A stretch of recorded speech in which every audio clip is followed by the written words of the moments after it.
अस्सलाम वालेकुम, welcome to business plus TV. आप देख रहे हैं प्रोग्राम इंसाफ। मैं हूं शुमाइल अज़ीम और मेरे साथ हैं कादर खान मंदूखेल साहब, एडवोकेट सुप्रीम कोर्ट। अस्सलाम वालेकुम। अस्सलाम वालेकुम। आपका सबसे पहले तो मैं पूछूंगी, काफ़ी सोशल मीडिया पे एक्टिव नज़र आ रहे हैं, काफ़ी कुछ हलचल मची हुई है, तो क्या चल रहा है आजकल? असल में वकील तो वैसे ही मसरूफ़ होते हैं जी, वो तो है। और फिर जो हाई प्रोफाइल काफ़ी प्रेस आगे पीछे ये वो बयान दे बस रहे हैं। तो हाई प्रोफाइल जो केसेस होता है फिर जारी बात है, प्रेस को भी आप जैसे जो चैनल है उनको भी कोई खुराक चाहिए, तो खुराक के हवाले से फिर जारी बात है, फिर हम भी वो खुराक दे देते हैं कि आज की ये खबर है, तो ख़बर भी बन जाती है और न्यूज़ भी चल जाती है, तो इस लिहाज से तो खुराक अच्छी तरफ चल रही है? चल रही है, मेरे ख्याल में होनी चाहिए। अच्छा। होनी चाहिए ना। वो तो होनी चाहिए। अब फेसबुक पे कोई ऐसे खड़े हैं, कोई ऐसे खड़े हैं, तस्वीरें खींचते हैं, तो हम भी थोड़ा सा अपने आप को शो करें कि हम भी है बिल्कुल बिल्कुल फेसबुक पे। हाँ, बिल्कुल ही सही बात है। अच्छा, तो आज का टॉपिक है मंदूखेल साहब, फ्रॉड के केसेस जो होते हैं, जो कि अब सिर्फ पाकिस्तान ही नहीं दुनिया भर में होता है। बैंक फ्रॉड्स होते हैं, प्रॉपर्टी के फ्रॉड्स होते हैं, काफ़ी बिल्डर्स वगैरह के काफ़ी केसेस सुनने में आए हैं, तो उसकी प्रिवेंशन भी होती है, कई लॉज इन प्लेस हैं। तो हम आज इस टॉपिक पे बात करेंगे कि आवाम जो है वो कैसे आइडेंटिफाई करे उन फ्रॉड्स को और फिर कैसे उससे बचा जा सकता है, कैसे उनको बाद में हैंडल किया जा सकता है कोर्ट के थ्रू या आउट ऑफ कोर्ट या फिर पुलिस वगैरह की जो कार्रवाई वगैरह होती है, तो उसके ऊपर हम आज बात करेंगे।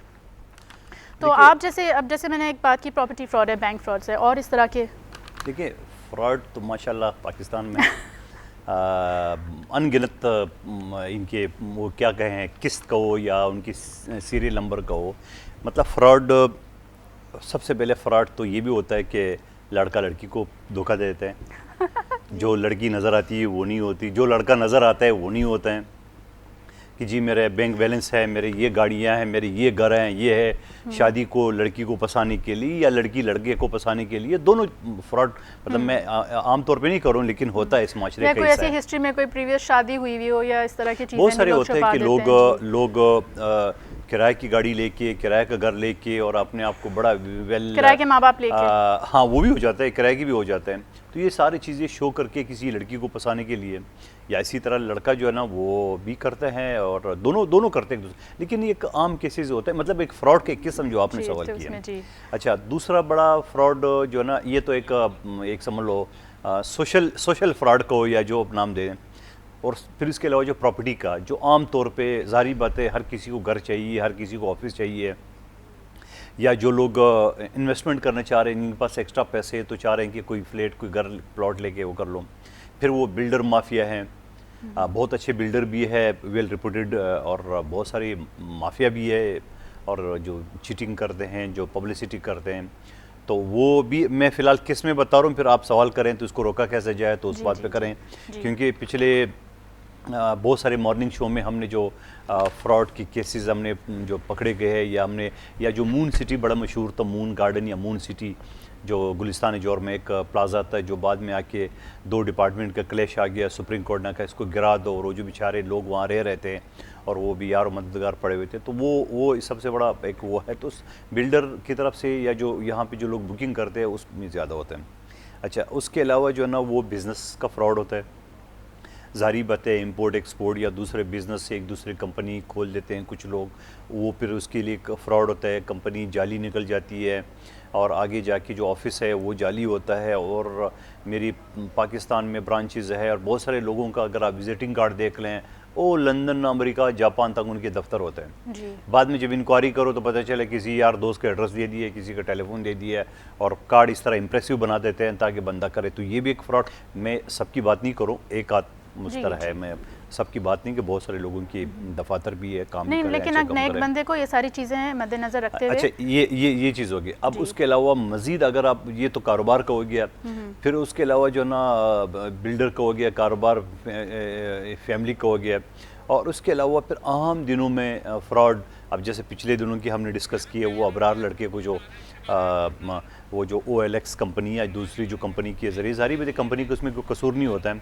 तो वहाँ जो उसने एड देखा था मोबाइल बेचने के लिए और किसी चीटर ने उसको बुला लिए और बेचारा वो अपनी जान से हाथ धो बैठा, तो ये भी एक फ़्रॉड की किस्म है। फिर उस तरह अगर आप मार्केट में आप चले जाए तो जो मोबाइल हैं वो 2 नंबर मोबाइल हैं, 2 नंबर जो चार्जर है, मतलब ये भी एक माफिया है। माशाल्लाह जो थोड़ी बहुत कसर सिर्फ थी वो मोबाइल नहीं, चाइना अब ने काफ़ी चीज़ें ऐसी हैं जो तो मेरे जी। कहने का मतलब है कि अनगिनत किस्में हैं फ्रॉड की। आप किसका सवाल करना चाह रहे हो वो जी आप मेरे पास पूछिए। भी कुछ अनगिनत चीज़ें अच्छा, हैं लिस्ट में। लिस्ट हम है। कुछ चीज़ें जो इंपॉर्टेंट है और आजकल ज़्यादा न्यूज़ में चल रही हैं हम उसके बारे में बात करेंगे। नाज़रीन आप कॉल करके प्रोग्राम में शामिल हो सकते हैं। हमारा नंबर स्क्रीन पे आपको नज़र आ रहा होगा। आपकी कोई क्वेरीज़ हैं, कोई ऐसी चीज़ें हैं जो आपने फेस की हैं अपने एक्सपीरियंसेस में, तो आप उसको भी कॉल करके आप मंदुखिल साहब से सवाल कर सकते हैं। तो सबसे पहले एक तो पे ऑर्डर फ्रॉड अभी मुझे हमारे प्रोड्यूसर ने कहा कि काफ़ी ज़्यादा एक एक्टिव चल रहा है, क्योंकि और लोग ये कह रहे हैं कि क्योंकि पे ऑर्डर का फ्रॉड ऐसी चीज़ है कि वो बैंक के लोग ज़ाहिर इन्वॉल्व होंगे तो ही वो प्रोसीड हो सकता है। तो इसके बारे में किस तरह बचा जा सकता है, आइडेंटिफाई किस तरह करें, क्या इसका वो है, मतलब पे ऑर्डर से पेमेंट हो जाती है, पता चलता है कि वो जाली था, या फिर पे ऑर्डर के थ्रू फंड्स जो है वो बैंक के थ्रू। बैंक का फ्रॉड तो वैसे भी लोग काफ़ी उसके लूप होल्स होते हैं अक्सर, उसमें जो बैंक्स उसको नहीं प्रिवेंट भी करते हैं। पे ऑर्डर शायद किसी ज़माने में पे ऑर्डर जाली बनते थे। जी जाली चेकबुक है तो उस तरह पे ऑर्डर जाली बनते थे। बहुत सारे बैंक वाले ऐसा करते हैं कि उनकी सेटिंग होती है लोगों के साथ, तो उनके पास पैसे, यानी पे ऑर्डर का मकसद ये है कि अगर आप किसी के नाम पे पे ऑर्डर बनाना चाहें तो आपके अकाउंट में इतना पैसे हों और वो पैसे ऑटोमेटिकली डिडक्ट हो जाते हैं। आज आप पे ऑर्डर बिलफर्ज मेरे या किसी के नाम पे आप बनाना चाहें तो आपके अकाउंट से वो पैसे निकल जाते हैं, वो पैसे बैंक की प्रॉपर्टी हो जाती है। फिर जिसको आप देंगे वो जब कैश कराना चाहे तो वो पे ऑर्डर जो है ना वो उसकी हो जाती है। लेकिन उसमें भी फ्रॉड ये हो जाता है या उसका इलीगल ये है कि मिसाल के तौर पे आपने पे ऑर्डर बना दी मेरे नाम पे, मैंने आसिफ आगाई के अकाउंट में जमा कर दिया, तो ये भी फ्रॉड है। और फिर उसमें कंपनी का भी कोई फ़र्क है। मैं आम तौर पे बताऊं कि स्पेशली मैं अपने बच्चों की बात बता रहा हूँ कि जब उनकी यूनिवर्सिटी का पे ऑर्डर मैं बनाता हूँ तो उसमें हल्का सा भी फ़र्क है। मिसाल इकरा यूनिवर्सिटी है या हमदर्द यूनिवर्सिटी है, तो हमदर्द यूनिवर्सिटी मैंने HUM से लिखा तो यूनिवर्सिटी वालों ने वापस करनी HM से, यानी इतना नाजुक मतलब बारीकी से देखा जाता है। फिर हमदर्द यूनिवर्सिटी सिर्फ नहीं लिखना है, हमदर्द यूनिवर्सिटी कराची लिखना है, इस्लामाबाद निकला है, वो फिर अलग अलग अकाउंट है। तो यानी बैंक की इतनी रिस्पॉन्सिबिलिटी है कि वो इन चीज़ों को देख के अगर एक आध स्पेलिंग मिस्टेक हो और वो किसी और के अकाउंट में पैसे चले गए तो भी बड़ा प्रॉब्लम होता है उसमें। तो ये भी एक तरीका है। लेकिन जो आपने सवाल किया कि उस पहले ज़माने में इस तरह फ्रॉड होता था, अब चूंकि ऑनलाइन सिस्टम है, अब 2 मिनट में पता चल जाता है, तो उस लिहाज से जो है ना वो उसमें मुमकिन नहीं। हाँ, गलती हो जाती है, किसी और के अकाउंट में पैसे डाल दिए, ये फ्रॉड तरीके हो सकते हैं। लेकिन जो टोटल अगर आप किसी को, हाँ चेक का बड़ा है, क्योंकि इससे पहले चेक का रेवड़ियों की तरह लोग चेक दे देते थे, कारोबार किसी के कर लिए 1 करोड़ का चेक दे दिए, 10 करोड़ का दे दिया। अब क्योंकि ये जो फाइनेंस ऑर्डिनेंस आया गालबन 2001 में, उसके बाद से उनके ऊपर सख्ती कर दी। और सख्ती न सिर्फ सख्ती कर दी है बल्कि वो एक सेक्शन है 489F वो निकाल दिए। अगर आप किसी को चेक देंगे और आपके अकाउंट में पैसे नहीं है, आपकी बिजनेस डील हो जाती है। एक तो ये है कि आप किसी के साथ डील कर लें और आपकी वो डील फाइनल ना हो जाए तो आप चेक स्टॉप कर सकते हो।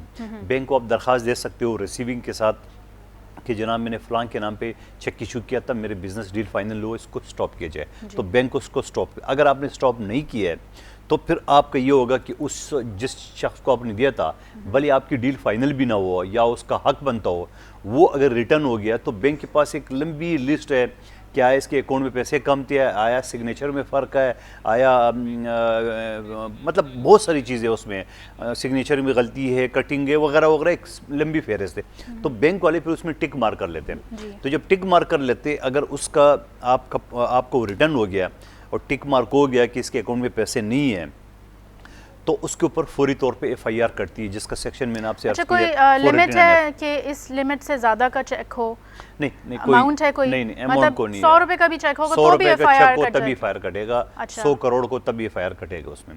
उसके लिए फिर थाने वाले ऐसे करते हैं कि वो आसानी से, तो हमारे आपको पता है, अगर कभी मिस्टेक भी हो सकती है, कभी आपके बैलेंस ऊपर नीचे हो जाता है, उसमें भी आप जैसे अगर छोटी अमाउंट का फ्रॉड चेक बाउंस हो रहा है तो 500, 1000, 10,000 लेट्स से, तो उसमें तो थोड़ी सी गुंजाइश होनी चाहिए। गुंजाइश तो खैर नहीं होती है, 1 रुपए की नहीं होती है उसमें। ये कि जिसको चेक 2-3 दफा जा रहा होता है, जिसको आप चेक देते हैं, अगर वो ये सब्र कर ले कि हाँ जी ठीक है, ओके, आप दोबारा डाल दिए, मेरे अमाउंट थोड़ा कम था, मैंने डाल दिया है, बाई मिस्टेक हो जाते हैं। लेकिन ये दोनों पार्टी की रजामंदी से होते हैं। अगर वो पार्टी एग्री नहीं हो तो फौरी तौर पे FIR कट जाती है। और FIR का प्रोसीजर ये है कि जब FIR कट जाती है तो उसमें सज़ा होती है 3 साल, ठीक है। और उसमें जो गवाह होता है या बैंक वाले, ये जो थाने वाले हैं, वो पूरे बैंक का रिकॉर्ड मांगा लेते हैं। मिसाल के तौर पे आपके अकाउंट में 1 लाख रुपए है और आप 10 लाख रुपए के चेक इशू कर रहे हैं, तो सबसे बड़ा फ्रॉड तो ये निकल आता है कि आप इतने आपके पास कैपेसिटी नहीं थी तो आपने क्यों किया। चलो इसकी भी कवर कर सकते हैं, ठीक है मैंने 1 लाख रुपए मेरे अकाउंट में मैंने 10 लाख दिए है चेक, तो मैं 10 लाख कहीं और से अरेंज करके अपने अकाउंट में डाल के वो भी एक पॉसिबल हुआ है। लेकिन जब आपको उस डेट में चेक डिपॉजिट हो गया और वहाँ से रिटर्न हो गया कि इनसफिशिएंट फंड के हवाले से, यानी पैसे रकम नहीं है, कम है, तो वो आपके खिलाफ फॉरेन एंड एफ का FIR कर सकती है। और उस FIR का प्रोसीजर ये है, वो भी हमारे थाने वाले इतनी शराफत से काटते नहीं हैं, बाज़ लोग काटते हैं, अच्छे लोग भी मौजूद हैं, मैं सबकी बात नहीं कर रहा हूँ। तो उसके लिए तो बिल्कुल साफ प्रूफ वाली बात है ना, प्रूफ कोर्ट है, वगैरह के चक्कर तो नहीं काटने पड़ेंगे, लेकिन आसानी से नहीं काटते। उसके लिए फिर प्रोसीजर ये है कि अगर थाने वाले ना काटे तो आप कोर्ट में, सेशन अदालत में 22A CRPC का एक हमारा कानून है, तो वो पिटिशन आप दाखिल कर लेते हैं। उस पिटिशन के तहत कोर्ट नोटिस कर लेती है कंसर्न पुलिस स्टेशन को कि आपने इनकी FIR क्यों नहीं काटी, नहीं काटी है तो क्या वजह है, जवाब दे दें। अगर वजह ये है कि इसने चेक अगले ने स्टॉप कराई है या कोई और मामला है, या ये चेक बुक किसी का गुम हो गया, या ज़बरदस्ती किसी से छीन लिया, देखो 50 तरीके हो सकते हैं ना, तो उस लिहाज से थाने वाले वो रिपोर्ट दाखिल करते हैं। अगर कोर्ट मुतमईन हो जाती है तो ठीक है, नहीं मुतमईन हो जाती तो कोर्ट उसको ये कहता है कि ठीक है आप FIR कर। तो अगर FIR नहीं बनती है तो 155 का 155 CRPC कहते हैं, उसके तहत कंसर्न मजिस्ट्रेट को आप रिपोर्ट दाखिल करें। अगर आप नहीं दाखिल करेंगे तो FIR काट दें। मंदखल साहब, एक कॉलर हमारे साथ है। प्लीज जी, अस्सलाम वालेकुम। जी वालेकुम सलाम। जी, आपका नाम, कहाँ से बात कर रहे हैं? जी मैं अब्दुल्ला बात कर रहा हूँ कराची से। जी अब्दुल्ला। जी मेरा मसला ये है कि मैं कल गया बैंक से मैंने अपना कैश कराया, वहाँ पे कैश कराया, तो मुझे 10,000 रुपये लेने थे, इसमें से 1,000 रुपये का जो नोट था वो था जाली। और मेरे बैंक वालों को, मैं तो खैर घर आ गया, तो मैंने घर आके दोबारा देखा, जब मैं दोबारा बैंक गया तो उन्होंने मानने से इनकार कर दिया। अच्छा, सही है, ठीक है, थैंक यू। बात करते हैं मंदखल साहब, इस पे भी आ जाएंगे कि जाली नोट जो होते हैं तो ये इसको आइडेंटिफाई कैसे करें, और फिर अगर बैंक से मिल रहा है तो फिर ज़ाहिर है घर आके जो है वो नोट देखा होगा तो उसको पता चला होगा, या नहीं भी पता चलेगा, शायद इस्तेमाल किया कहीं पे तो पता चला। बात बिल्कुल इनकी सही है, बहुत सारे मतलब सब जगह पे नहीं होती है, बहुत सी जगह पे ये बात यही है कि बैंक से लोगों ने पैसे कैश करा लिए और उसके बाद जाके उसमें नोट जाल। हाँ, अगर बैंक से नोट कम निकले तो बैंक की रिस्पॉन्सिबिलिटी नहीं है, कम इस वजह से आप एट द स्पॉट जो है ना वहाँ पे कंप्लेन करें कि ये, क्योंकि अक्सर लोग आपने देखा होगा काउंटर पे खड़े होते हैं, पैसे उसको मिल जाते हैं 50,000 लाख, तो वो उसी वक्त गिना शुरू कर लेते हैं। तो एक तो अच्छा तरीका है, क्योंकि अगर आपने काउंटर छोड़ दिया है और वो पैसे कम हो तो उस कैशियर की जगह पे आप बैठे तो उसकी क्या रिस्पॉन्सिबिलिटी है कि आप घर चले गए, ओ जी इसमें तो 500,000 कम है, तो वो फिर कोई मानेगा नहीं उसको। उस बैंक की रिस्पॉन्सिबिलिटी ये जो जाली नोट का, इसमें जारी बात है हमारे मुल्क में जाली नोटों को जो गर्दश तो है, आए दिन फलां पकड़ा गया, फलां ग्रुप पकड़ा गया। बैंक से मिलता है तो सारे लोग समझते हैं कि बैंक सही से होगा, मिलते हैं तो वो फिर लोग ये समझते हैं। बैंक में जो गड्डी मिलती है लोग ये समझ जाते हैं, अच्छा पहले ज़माने में वो गड्डी वो स्टेपल होती थी, आजकल लूज होता है, उसके एक कागज़ की वो होते हैं, तो उसमें पता भी नहीं चलता है कि बीच में कोई नोट निकाला है। लेकिन तरीका ये है कि आपके ऊपर कोई ये पाबंदी नहीं है कि आपको जो गड्डी पकड़ा है तो आप चले जाइए, आप उसी वक्त उसी काउंटर के सामने काउंटर ना छोड़ें और वो पैसे गिने। और फिर उसका आजकल तो मशीनें पड़ी हुई है ना को इसके अंदर, अगर आपके पास टाइम नहीं हो तो सामने कैशियर उसको बोला ज़रा जनाब आप इसमें मशीन में डालें, तो मशीन में तो एक। लेकिन जाली नोट कैसे आइडेंटिफाई करें? क्या हर वक्त आपको जब बैंक से पैसे लेते हैं आपको सारे नोट देखने पड़ेंगे कि जाली है या नहीं है?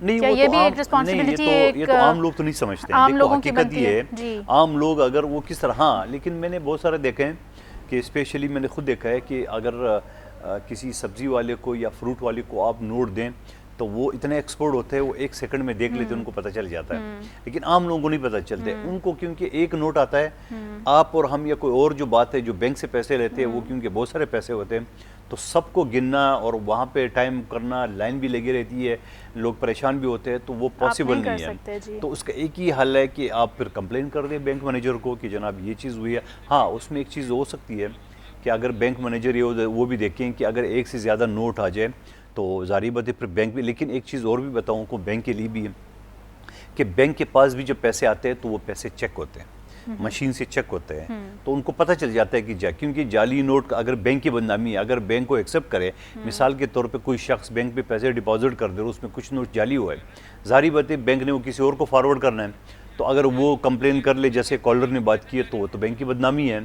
तो इस हवाले से बैंक भी उसमें कॉन्शियस होता है और ऐसे कोई कम केसेस होता है, ज़्यादातर नहीं होते हैं। अच्छा, और अगर ये भी तो होता है कि बैंक पे आप अगर जाली नोट ले जाएं तो वो रख लेते हैं, उनको कॉन्फिस्केट करने का हुक्म है जैसे लॉ के बिल्कुल, हिसाब से, क्योंकि बिल्कुल, सारे बिल्कुल। बैंक की रिस्पॉन्सिबिलिटी है बल्कि कैश आपने फ्लो। अक्सर देखा होगा बैंक को अगर आप नोट फटे हुए नोट दें तो वैसे हम उम्मीद रखते हैं कि बैंक हमें नोट बदल दे के नहीं जी ये आप जाके स्टेटमेंट बैंक जमा कर दे, नहीं होता है, बैंक लेते भी नहीं है। तो ये तो एक चीज़ होगी। आगे चलें, आगे जो अच्छा, प्रॉपर्टी फ्रॉड कि हमने शुरू के पहले एक शो किया था तो हमने काफ़ी जो बिल्डर वगैरह के जो फ्रॉड्स हैं या जी, फिर जी। प्रॉपर्टी की लेन देन में देखिए फ्रॉड्स हैं। प्रॉपर्टी का मिसाल के तौर पे अगर मैं कराची की मिसाल दूं, यहाँ कच्ची आबादी एक अलग डिपार्टमेंट है जिसके डॉक्यूमेंट्स होते हैं, कच्ची आबादी का लीज कहते हैं। सिटी गवर्नमेंट अलग होता है। अब चूंकि सिटी गवर्नमेंट आजकल ख़त्म हो गई, उसकी जगह केडीए वापस रिस्टोर हो गया कराची में, तो केडीए का अलाटमेंट अलग होता है, कंडोमेंट का अलग होता है, डीएचए साथ वो अलग होता है, रेवेन्यू बोर्ड का अलग होता है, गोट आबाद का अलग होता है, और उसके अलावा जो है ना वो जैसे बेनज़ीर हाउसिंग स्कीम है उसके अलग होते हैं अलाटमेंट। तो इस मंदुकल तरह साहब, मुख्तलिफ एक कॉलर हमारे साथ है। मुख्तलिफ जी, अस्सलाम वालेकुम। जी अस्सलाम वालेकुम। जी, आपका नाम, कहाँ से बात कर रहे हैं? मैं जाहिद लाहौर से बोल रहा हूँ। जी जाहिद, बताइए आपका सवाल। तो मैंने ये पूछना था कि कंपनी के जो कोई आर्थिक खरीदता है और वो बहुत ज्यादा नीचे गिर सकते हैं, वो फ्रॉड की लागत में आता है, तो उसको उसके खिलाफ क्या एक्शन लिया जा सकता है? अच्छा, आप थोड़ा सा दोबारा से बताइएगा क्योंकि आपकी आवाज़ ब्रेक हो रही है। क्लियर कर दिया, आवाज़ नहीं आ रही। ये कह रहे हैं कि आपने किसी कंपनी को शेयर खरीदता है और वो शेयर बहुत ज्यादा नीचे आ जाते हैं, मतलब ट्रीज कारपोरेशन, और उसमें कंपनी की जो मैनिपुलेशन है उस फ्रॉड को चेक करने के लिए क्या तरीकाकार इख्तियार करना चाहिए, या किसी कोर्ट में जाना चाहिए? जी, आपकी बात से मैं ये मुझे समझी हूँ आवाज़ कि समझ नहीं आ अगर रही। आपने किसी कंपनी के शेयर्स लिए हैं और वो शेयर्स नीचे आ जाते हैं हाँ। तो फिर उस सिलसिले में क्या करना चाहिए? क्या ये फ्रॉड के तहत अगर कुछ ऐसी चीज़ नहीं, हो नहीं, कि कैसे आपको fraud है? हायर प्राइस में बेच दिए, बाद में पता चला वो शेयर्स की नहीं प्राइस तो नहीं नीचे नहीं, थी? ये कैसा फ्रॉड में आएगा? इस वजह से कि स्टॉक एक्सचेंज जो है वहाँ लोग शेयर खरीदते हैं, शेयर अप डाउन होते रहते हैं। जब शेयर बढ़ जाते हैं तो आप खुश होंगे कि मेरे पैसे बढ़ गए, और जब कम आते हैं तो फ्रॉड में तो कैसे ब्रेक आता का है? टाइम हो गया, हाँ। जिसे हम ब्रेक पे चलते हैं। नाज़रीन, let's take a short break, will see you right back.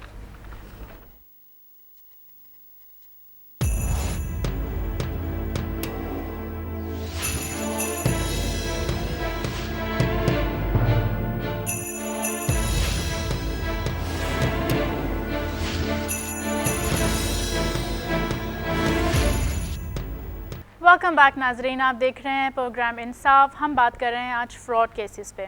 तो मंदुकल साहब, हम जो नेक्स्ट है उसकी तरफ मैं चलती हूँ कि हमने प्रॉपर्टी की बात की कि प्रॉपर्टी कराची की में बात किस टाइप की की। प्रॉपर्टी होती है सारी।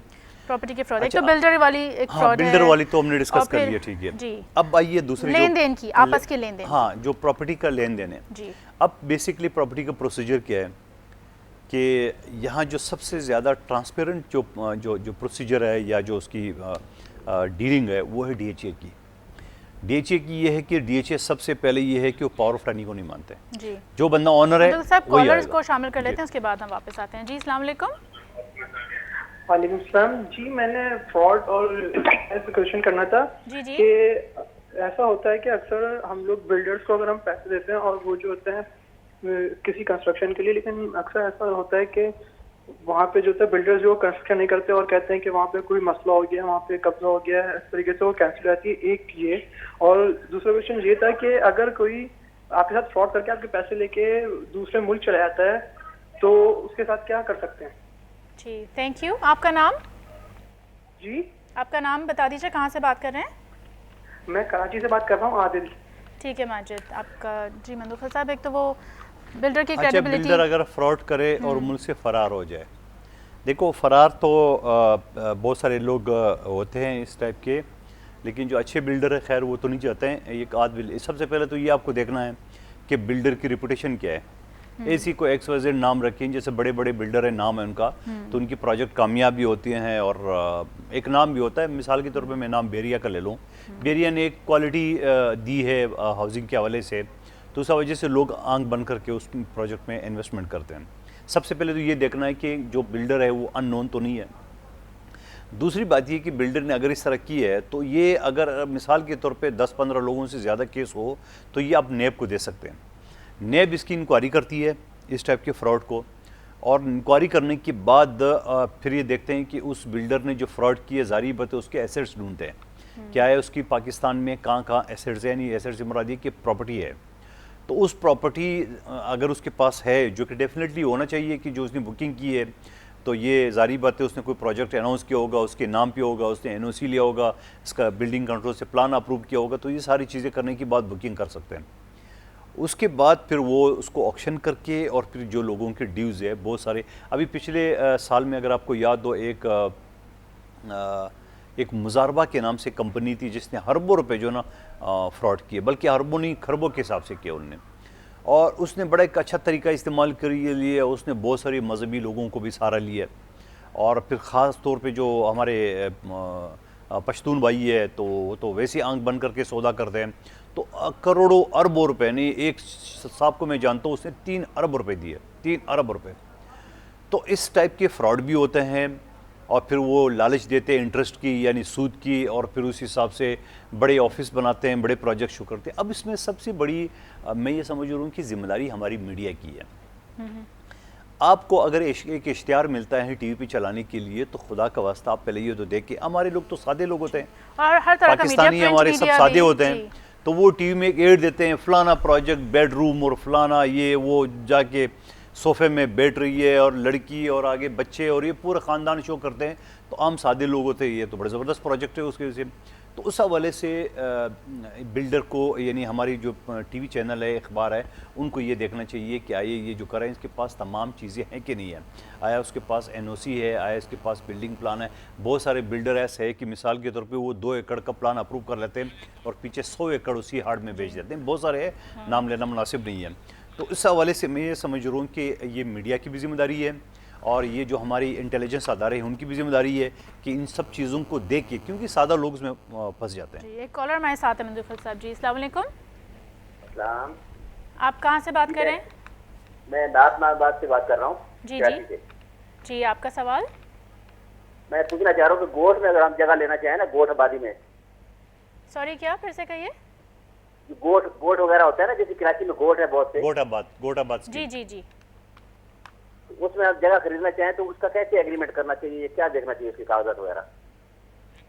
देखिए, गोड आबाद एक्ट 1987 का रूल ये है कि 120 गज से ज़्यादा अलाटमेंट नहीं होता है। ठीक है, 120 गज से ज़्यादा आप ये जहन में रख लें। बहुत सारे लोग हैं 2-2 एकड़ भी सनद बना लेते हैं। अच्छा, ये सनद जो है ना, इससे पहले ये सनद जाली होती थी। आप जाके मुख्तियारकार ऑफिस चले जो है और वो आपको 2-3 हज़ार रुपये लेके वो आपको सनद बना देते हैं, लेकिन आजकल उसको कंप्यूटराइज कर दिया, कंप्यूटराइज कर दिए है। स्पेशली मैं सिंध गवर्नमेंट की बात करूं कि यहाँ कंप्यूटराइज हो चुका है, बाकायदा तस्वीर लगती है उसके ऊपर। तो उसमें आपने अगर गोठ आबाद प्लॉट लेना हो तो आप सीधे जाए, गोठ आबाद का जो मुख्तारकार होता है, कराची के एक मुख्तारकार है, गालबन वो DC ईस्ट का जो ऑफिस है, सिविक सेंटर, वहाँ बैठते हों, तो वहाँ आप वेरीफाई कर सकते हैं। जब आप वेरीफाई कर लेंगे तो उसके बाद आप उसको ख़रीद सकते हैं, लेकिन ख़रीदने के साथ उसका एग्रीमेंट भी नहीं होता, ये भी ज़हन में रख लेना।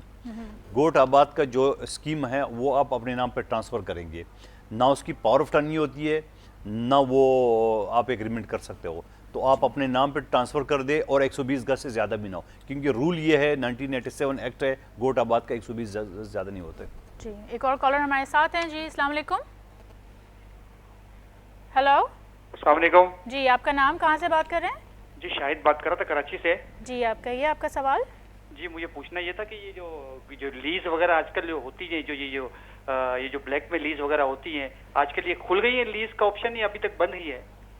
जी, प्रॉपर्टी की लीज की आप बात कर रहे हैं? जी, प्रॉपर्टी की लीज जी, का। ठीक है। नहीं, लीज़ अभी तक बंद है। उसकी वजह ये है कि जो वफाकी हुकूमत ने जो इसकी वैल्यूएशन का जो सिलसिला है कि मिसाल के तौर पे मैं आपको बताऊं कि एक बहुत सारे हल्के में जगहों पे जो 8-8 करोड़ का घर है और उसका लीज होता है 26 लाख रुपए में। ठीक है, मैं स्कीम का नाम नहीं लूँगा, मुनासिब नहीं है।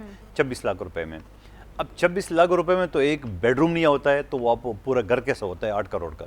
तो इसी तरह गवर्नमेंट ने इस वक्त ये स्कीम निकाला है कि जो करंट मार्केट वैल्यू है उसी हिसाब से उसका टैक्स होगा, और टैक्स होगा, क्योंकि बहुत सारी, अगर कोयटा के जो बलूचिस्तान के सेक्रेटरी ख़जाना पकड़े गए, 78 करोड़ तो उस शरीफ आदमी के घर से नकद निकल आए। उसके बाद कराची में तकरीबन 2 अरब रुपए के उसने बंगले बना के रखे थे।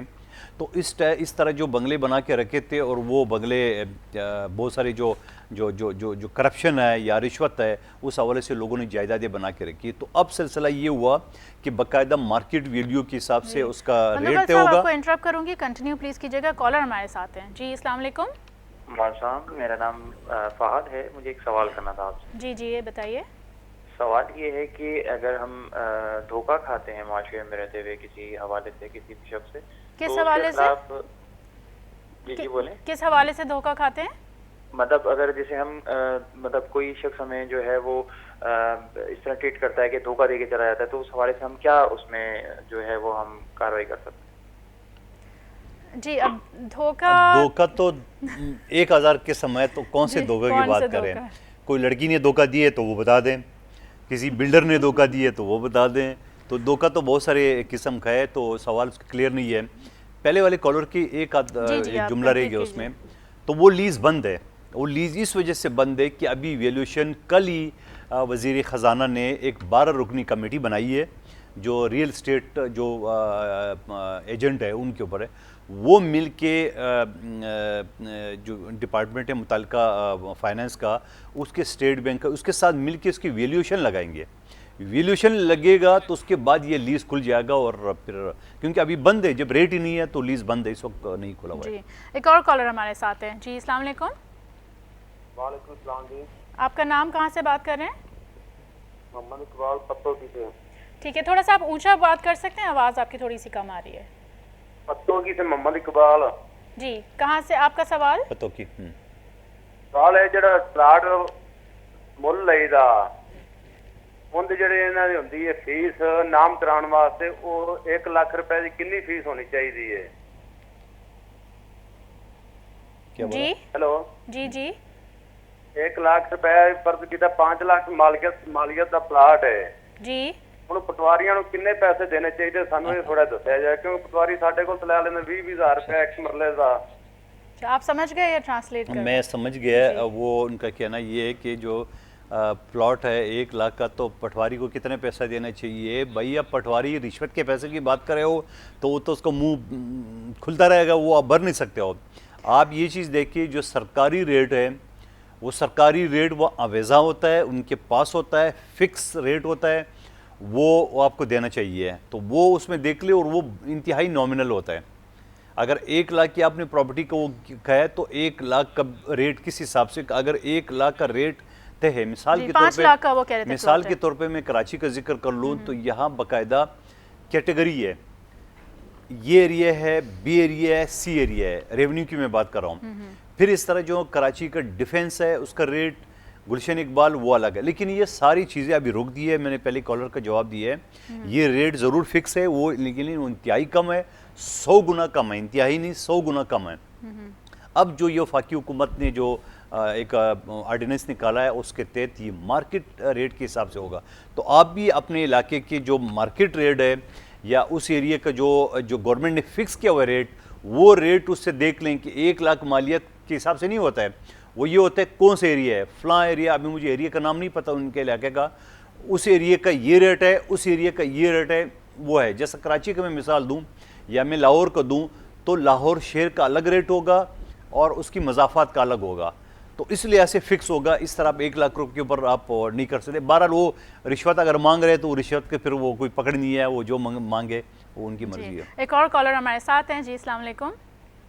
जी वालेकुम सलाम। आपका नाम, कहाँ से बात कर रही हैं? जी मैं मुल्तान से बात कर रहा हूँ, शाहरुख। अच्छा शाहरुख जी, आपका सवाल? जी मेरा सवाल ये है कि अगर कोई लड़की आपको धोखा दे तो उसकी क्या होगी, मतलब आपके पैसे लेके भाग जाए। पैसे लेके भाग जाएं? जी। तो आपको पैसों की फिक्र है या लड़की की फिक्र है, पहले ही बताएं। जी कॉल शायद ड्रॉप हो गई है। अच्छा, इसी दूसरे हाँ, पिछले तो जो कॉलर थे उनका भी ये सवाल था, ये बड़ा दिलचस्प कॉल था जी, कोई धोखा दे दे तो हाँ, अखलाकियात के ऊपर नहीं, लेकिन उसका पैसों पे ज्यादा जोर था। अच्छा। उसकी लड़की की भागने की फिक्र नहीं थी, पैसों को ज्यादा वो और जो होता। पहले तो भैया कॉलर थे आप सोच समझ के जब आप लड़की को जानते नहीं है तो पैसे क्यों देते हो? पहले जान पहचान निकाले, उसका शजरा निकालें, माँ बाप, गाँव, आता पता सब निकालें, और फिर उसके बाद भी पैसे आप क्यों दे रहे हैं उसको? पैसे देने का कोई तुक नहीं बनता है। और अगर उधार है तो उसकी कोई लिखा पढ़ी कर अगर लें। उधार क्यों है, मतलब जब जब जब जब आपका कोई रिश्ता ही नहीं उनके साथ, हाँ दोस्ती, अगर कोई दोस्त आपका है और आप ज़्यादा पुराना नहीं जानते हो तो आपको देना नहीं चाहिए। अगर ज़्यादा पुराना जानते हो तो फिर आस पड़ोस से उसके रिश्तेदार, उसको दोस्त को भी जानते हो तो उनसे रब्ता कर ले। जी, और वैसे एक और कॉलर थे जिन्होंने कहा था कि धोखा मिल जाए किसी भी किस्म का, चाहे वो एक इखलाकियात के तौर पे एक मिल जाता है या जो एक पर्सनल, वो उन केसेस को क्या कहते हैं जो आप एक उसको कहते हैं कि हम अपसेट हो गए थे तो उसके ऊपर भी केस कर देते हैं। तो इस तरह की कोई चीज़ है कि आपने जहनी नुकसान किसी को पहुंचाया हो या वो ऐसा है ना कि उसको हम ये कहते हैं कि एक और कॉलर हमारे साथ हैं, टॉर्चर कर ले, डैमेज कर ले, उस बेस पे केस बनता है। एक और कॉलर साथ हैं। जी अस्सलाम वालेकुम। जी अस्सलाम वालेकुम बीबी जी, आपका नाम, कहाँ से बात कर रहे हैं? मैं हेलो जी जी, थोड़ी सी आवाज़ क्लियर नहीं आ रही है। दोबारा कॉल मिलाए प्लीज़, आवाज़ दोबारा आप कॉल कर लीजिए। जी, तो उस लिहाज से भी देखो, बात सबसे बढ़ के ये है कि आप कुछ सौदा करते हैं, कोई डील करना चाहते हैं, तो आपको उसका वेयर अबाउट पूरा देखना चाहिए। आपको ये भी देखना चाहिए कि बनावटी लोग भी है कि एकदम सारी चीज़ें अरेंज करके, ऑफिस अरेंज करके, गाड़ी अरेंज करके, सारी चीज़ें करके वो आपको धोखा भी दे सकते हैं। तो हमारे यहाँ तो बड़ा अभी जदीद सिस्टम आ गया है, कंप्यूटराइज सिस्टम आ गया है, हर चीज़ कंप्यूटराइज तकरीबन होता जा रहा है, तो वो बड़ा आसान है कि आप इसकी इंक्वायरी कर लें। अगेन मैं DHA का आपका हवाला दूंगा। DHA में अगर आप कोई प्लॉट ख़रीदना चाहें तो उनकी एक नॉमिनल फ़ीस है, आप जाके दरख्वास्त दें, उस प्लॉट का पूरा आपको वेरिफिकेशन देते हैं। और फिर लेकिन आप जैसे पहले भी आपने कहा था कि DHA जो है थोड़ा सा ट्रांसपेरेंट यहाँ पे डील्स होती हैं, से ट्रांसपेरेंट और है। आपने पे बैरियर का जिक्र किया, वो भी ट्रांसपेरेंट हो लगता है। उसके अलावा जो है वो काफ़ी मुश्किल हो जाता है। उसके अलावा सबसे ज़्यादा जो धोखा लोग खा जाते हैं वो पावर ऑफ अटॉर्नी में खा जाते हैं। मिसाल के तौर पे आपका प्रॉपर्टी है, अब आपको पता ही नहीं, आप यूरोप अमेरिका किसी मुल्क में आप रह रहे हैं, यहाँ किसी गलत आदमी ने पावर ऑफ अटॉर्नी बना लिए, रजिस्ट्रार वगैरह के साथ मिलकर जाली बन जाती है। पावर अटॉर्नी पे मेरा भी एक सवाल है, मैं अभी थोड़ी देर में हम बातें इस पे, कॉलर एक हमारे साथ हैं, हम शामिल कर लेते हैं। जी अस्सलाम वालेकुम। आपकी आवाज़ बिल्कुल क्लियर नहीं। ये बीबी मैं फोन से मैं ये मार्केट वैल्यू के हिसाब से। जी, आप ऐसा कीजिए ज़फ़र कि आप हमारे प्रोड्यूसर साहब को अपना सवाल बता दीजिए, तो उनसे हम फिर पूछ लेते हैं और फिर हम आपका जवाब उसमें देते हैं। आपकी आवाज़ बिल्कुल क्लियर नहीं आ रही है। Thank you. अच्छा, अब DHA का एक और रूल है, उसका ये है कि अगर बहुत सारी इसमें होता है ना, हम पावर ऑफ अटॉर्नी से काम लेते हैं, अब पावर ऑफ अटॉर्नी में फ्रॉड होता है, पावर ऑफ अटॉर्नी जाली होता है। लेकिन कुछ सख्त रूल्स आए थे उसके ऊपर भी कि काफ़ी जो है वो सख्ती कर दी थी, कुछ रेगुलेशंस ऐसे आए थे। मैं बाकी डिपार्टमेंट की बात नहीं कर रहा हूँ, वहाँ पावर ऑफ अटॉर्नी चलते हैं और पावर ऑफ अटॉर्नी जाली भी होता है, पावर ऑफ अटॉर्नी में सिग्नेचर भी जाली हो सकता है, पावर ऑफ अटॉर्नी में रजिस्ट्रार भी जाली बना सकते हैं, 10 चीज़ें हो सकती हैं। एक और कॉलर हमारे साथ शामिल होते हैं। जी अस्सलाम वालेकुम। वालेकुम अस्सलाम। अच्छा जी, मेरा ये इंसाफ से ये क्वेश्चन है एक। जी जी। मसलन एक बंदा किसी से कोई प्लाट लेता है, ठीक है, बंदा कहता है कि मैं भी 2 लाख की पेमेंट कर रहा हूँ और बाकी 6 महीने की बात करूँगा। इसमें इब्तदाई तौर पर जस्ट वो वो सिंपल इस किस्म के देता है, तो बाद में अगर वो बल्ब पेमेंट करता है या चेक देता है ऐसा कि वो कैश नहीं होता तारीख पे, तो फिर इसमें क्या हो सकता है? जी, इसमें ऐसा हो सकता है, अगर आपने शुरू से हमें नहीं सुना गालबन, उसमें चेक का कानून है, उसमें सेक्शन 489F लगता है, उसमें 3 साल तक सज़ा है। आपका वो चेक आप अपने जो बैंक है वहाँ डिपॉजिट कर ले, चेक जब रिटर्न आ जाए कि उसमें पैसे नहीं थे तो वो एग्रीमेंट भी ख़त्म हो सकता है, क्योंकि जब जिस पेमेंट के ऊपर, जिस चेक के ऊपर आपका एग्रीमेंट हुआ है तो वो एग्रीमेंट ऑटोमेटिकली ख़त्म हो जाता है। और फिर उसी चेक के ऊपर अगर आप मिसाल के तौर पे सौदा कर चुके हो, ज़मीन दे चुके हो, प्लाट दे चुके हो, तो आप उसके ख़िलाफ़ FIR दर्ज कर सकते हो। और FIR अगर पुलिस वाले ना दर्ज करे, जो कि आम तौर पे बानाबाजी कर लेते हैं हमारी पुलिस, फिर आप अदालत से रब्ता कर सकते हो 22A की पिटिशन लगा के, तो अदालत के ज़रिए वो आपका FIR कर सकती है और उसमें सज़ा 3 साल तक का है।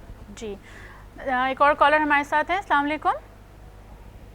वालेकुम सलाम। जी, आपका नाम, कहाँ से बात कर रहे हैं? जी मैं खैरपुर से बात कर रहा हूँ, शाहिद महमूद सिंह से। जी शाहिद, आपका सवाल? जी मेरा सवाल ये है कि मेरी नानी का एक घर था, तो उसके 3 उनकी बेटियां थी, एक मेरी अम्मी थी। तो उस जगह पर जो है ना किसी ने कब्जा करके जगह बना ली है। अच्छा, कब्जा करके क्या बना लिया है? अपना घर बना लिया है बंदे ने। ओके, ठीक है। तो इसका क्या होगा अभी? हाँ, उसका ऐसा है ना कि आपके पास जो टाइटल डॉक्यूमेंट्स हैं, उस टाइटल डॉक्यूमेंट्स को आप ले जाके जो कंसर्न पुलिस स्टेशन है, सबसे पहले तो आप वहाँ दरख्वास्त दे दें डॉक्यूमेंट्स का सेट लगा के। पुलिस स्टेशन वाले उसकी वेरिफिकेशन कराते हैं। वेरिफिकेशन के बाद जब आप क्लियर हो तो पहला स्टेप तो ये है कि FIR कट जाती है, ठीक है। FIR के अलावा हमारे एक और कानून आ गया जुलाई 2005 में 2005 में इलीगल डिस्पोजिशन एक्ट। उसमें 10 साल तक सज़ा है। आप कंसर्न जो डिस्ट्रिक्ट जज है वहाँ पे आप डायरेक्ट कंप्लेन हम उसको कहते हैं इलीगल डिस्पोजिशन एक्ट के तहत वो आप दाखिल कर लें, वो डॉक्यूमेंट साथ लगा लें। जो जज साहब है वो उसको वेरिफिकेशन के लिए रिपोर्ट के लिए कंसर्न जो पुलिस स्टेशन है, थाना है, वहाँ भेज देते हैं। वो रिपोर्ट सारी इंक्वायरी करा के कोर्ट में दे देते हैं। फिर उसके ऊपर जो आपको उकला उसके ऊपर बेस करके तो कोर्ट उसके वारंट इशू कर लेते हैं। वारंट इशू करने के बाद उसी के अंदर एक 3-4 का एक एप्लीकेशन लगता है कि जो फौरी तौर पे भी आपको कब्जा मिल सकता है या केस के एविडेंस के बाद। तो उसकी सज़ा 10 साल तक सज़ा है। आपको प्लॉट भी रिटर्न हो सकता है और सज़ा भी उसको हो सकती है। कानून ऑलरेडी 2 कानून मौजूद है, एक FIR का और एक इलीगल डिस्पोजिशन एक्ट का। थैंक यू मंदुखल साहब। प्रोग्राम का वक्त ख़त्म हो रहा है, तो आप कोई अच्छी बात बता दें जो कि एक आम मैसेज होता है आवाम के लिए कि वो फ्रॉड से कैसे बच सकें, क्योंकि काफ़ी हमारी मासूम और भोली आवाम है। तो अभी 1 घंटे से अच्छी बातें नहीं कर रहा था जो आप आखिर में अच्छी बात बताओ जी। तो मेरा आज के टॉपिक के लिहाज से पैगाम ये है अपने आवाम के लिए कि आप जो प्रॉपर्टी ख़रीद लें, जो डील कर लें, आप उसको जल्दबाजी न करें, इसकी वेरिफिकेशन करा लें। बड़ा जदीद सिस्टम आ गया माशाल्लाह, पाकिस्तान में कंप्यूटराइज्ड आ गया है। कोई इसमें अर्ज नहीं है। कोई प्लॉट आप लेना चाहे 2 पैसे खर्च कर ले पहले, बजाय ये कि लाखों करोड़ों आप गंवा रहे हैं। वहाँ कंसर्न डिपार्टमेंट से उसकी वेरिफिकेशन ले, और बहुत सारे डिपार्टमेंट का सर्च सर्टिफिकेट होता है। तो आप वेरिफिकेशन अगर कराएंगे चाहे किसी भी डील का, चाहे रिश्ते का क्यों ना हो, तो मैं समझ रहा हूँ कि आप फ्रॉड से बच सकते हैं। जी, मंदुखल साहब बहुत शुक्रिया। और नाजरीन, मंदुखल साहब को और शुमाइल अज़ीम को इजाज़त दीजिए। आप देख रहे थे प्रोग्राम इंसाफ। अपने सवाल हमें लिख भी आप सकते हैं, एड्रेस नोट कर लीजिए insaf@businessplusTV.pk। शुमाइल अज़ीम को इजाज़त दीजिए, मंदुखल साहब को इजाज़त दीजिए। अल्लाह हाफ़िज़, अपना ख्याल रखिएगा।